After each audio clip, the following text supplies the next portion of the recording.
It's no secret that I like Pokemon. But there's a lot of Pokemon games I haven't actually played. I also like Nuzlocking, but I would like to improve my Nuzlocking achievements. Fortunately, there's a way to deal with these two Pokemon birds with one generation lock. Yep, I'm starting a generation lock, but to fit the channel more, let's call it the Zlippy lock. Will I be able to beat all 32 mainline Pokemon games, or will I crumble from the pressure? Before we start, let's go over the rules. Normal generation lock rules, which are on screen now, pause to read. The additional rules of the Zlippy lock is that you're allowed to use infinite rare candies, master balls and max repels to speed up gameplay. Let's get into it. We start by picking our name and picking the default name for the rival. Then we leave our house to talk to Oak to take us to get our starter. Then I go to check the starters and make a small little tiny error. I was looking through the starters to find Bulbasaur and accidentally picked Squirtle because the starter order is whack in Gen 1. I name it Sheldon and we start our journey. Then me and our rivals Bulbasaur proceed to have the most intense baby fight ever as I live by 1 health point. We do the tutorial things like delivering the parcel, and then we go to find my first encounter I wanted to use, which was thankfully a Nidoran. I weaken and catch it and name it Daniel. We go up to Route 2 for an encounter. I don't like to mention encounters that don't get used, and this guy will get used later. He was super annoying to catch, and after we named him Terry. We go through Viridian Forest and get poisoned by a Weedle and barely make it to the Poke Center by using Rare Candice to increase our HP and get there by 1 horsepower at the level cap. Besides that, it was nothing special. But while we have time, can I just talk about how annoying the item and Pokemon limit is? Like, by the end of the game you're constantly tossing items because of all the key items, and 30 Pokemon is way too little as well. We start the battle and it's easy because we got Squirtle, and not only are we rewarded with the badge and TM, but also Sheldon evolving into Wartortle. After we finish with Brock and his Goonies, we go to the right. After slogging through like 20 full minutes of easy-ass trainers, something cool finally happens. Daniel kills a Metapod and evolves into Nidorino. Next up is Mount Moon, where we battle through tons of trainers. I was also looking for a Moonstone during this and stumbled upon it.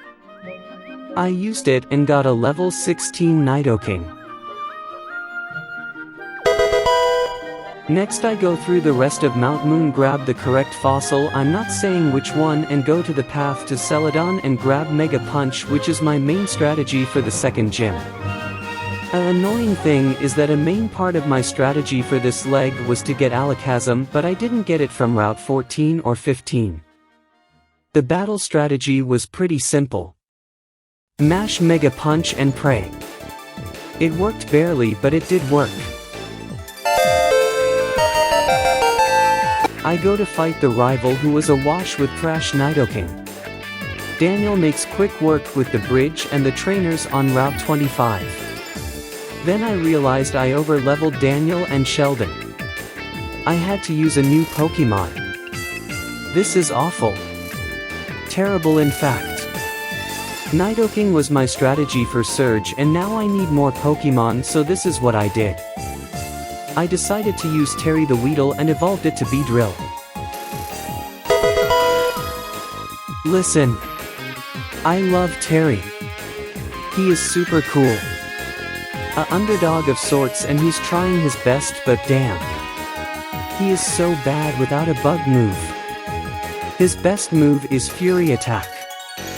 But the thing with Terry is that it seems like his Fury Attacks has a 50% chance to hit with Terry's luck. In fact, he once missed so many Fury Attacks he almost lost to 3 Pidgeys and a Spearow before Sheldon came to save it. We do make it through though to Vermilion City.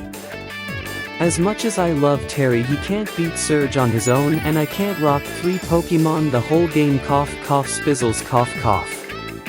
I decide to go to Diglett Tunnel and catch Diddy the Diglett. Next I decide to go to the route over to get the Psychic type Drake the Drowsy. With the Diddy Drake combo, nothing can stop us. Next we board the SS and we grab Body Slam for Diddy. Besides that, the rival is easy and we grab cut and we go to the center to heal before we go to Surge and his scary Raichu. It would suck if we had Diddy with Dig. So I had Diddy with Dig. It was a complete bloodbath. Diddy took no prisoners. Don't mess with Diddy. Next I go up to the route to the right of Cerulean and fight through the easy trainers unscathed.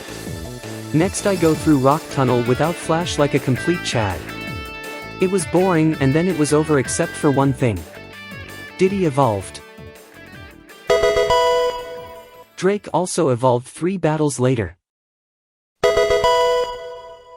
After going through the route and tunnel to the left of Lavender and got a Growlithe that won't be used, and then we go to the grass gym.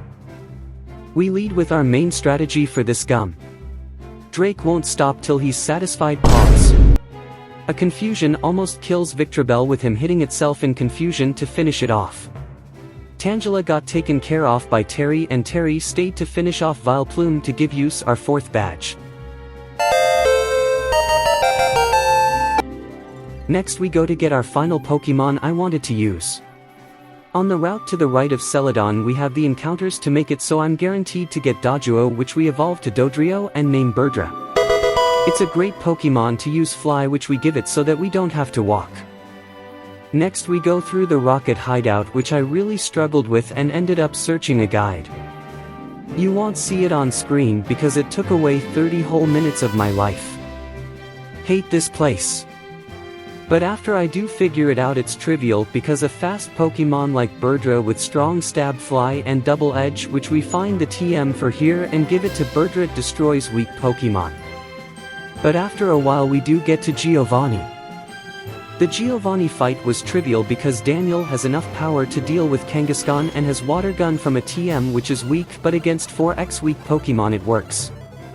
Next we go to Lavender Town and easily deal with the rival.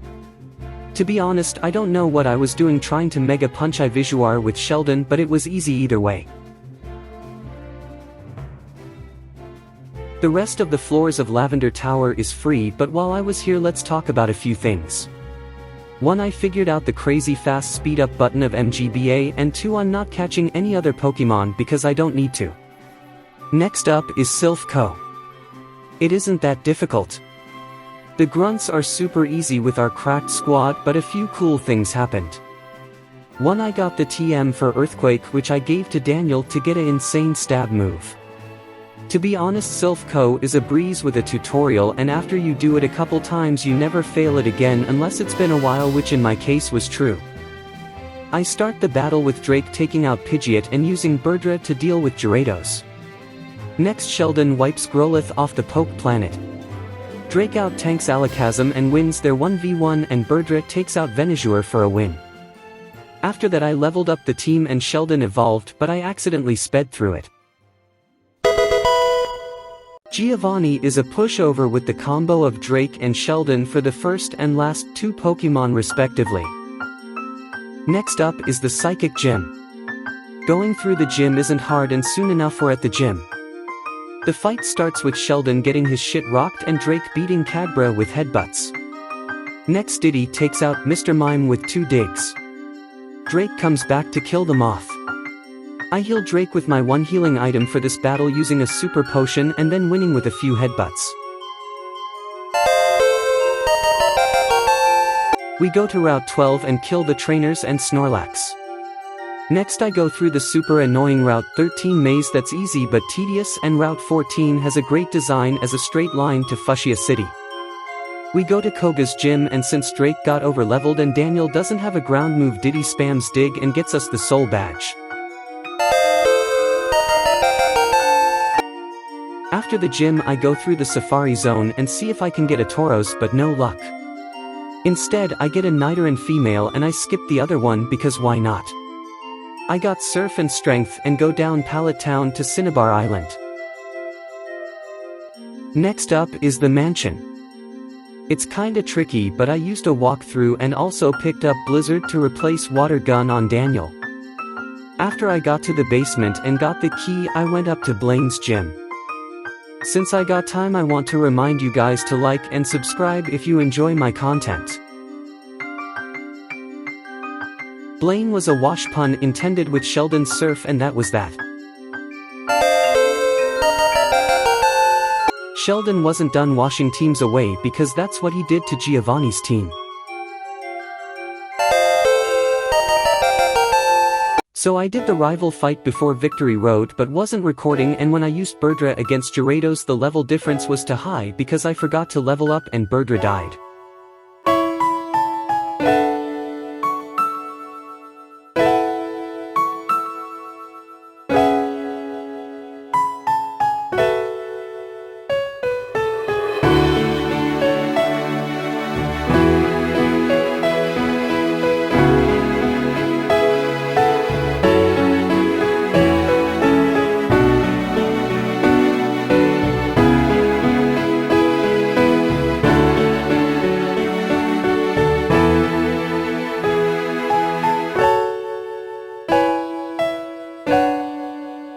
Victory Road's trainers weren't difficult.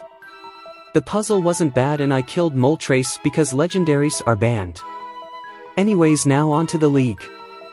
The first fight of 5 is Lorelei.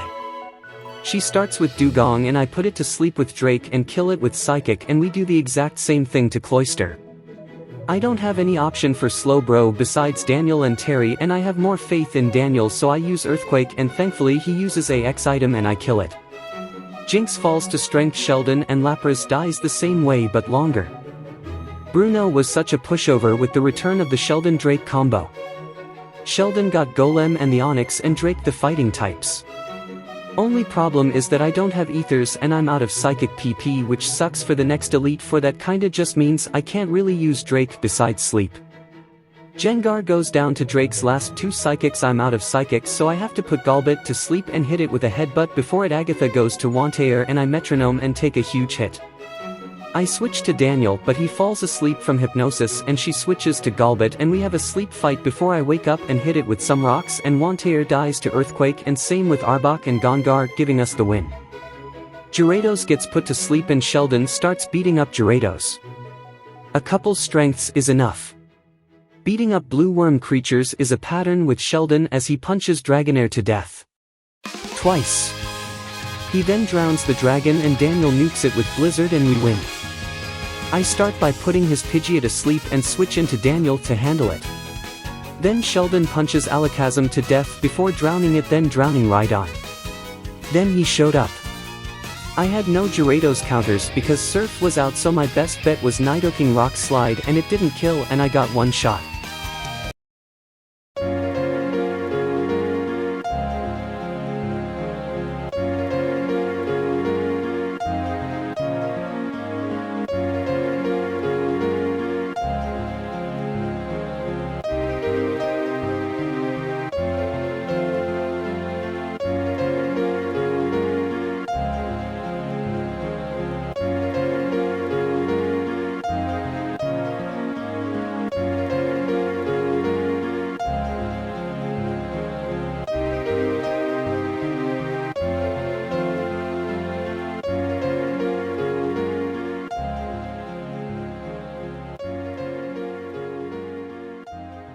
Next I switch in Diddy and body slam it and it doesn't kill, but thank God the pump missed and we killed the monster.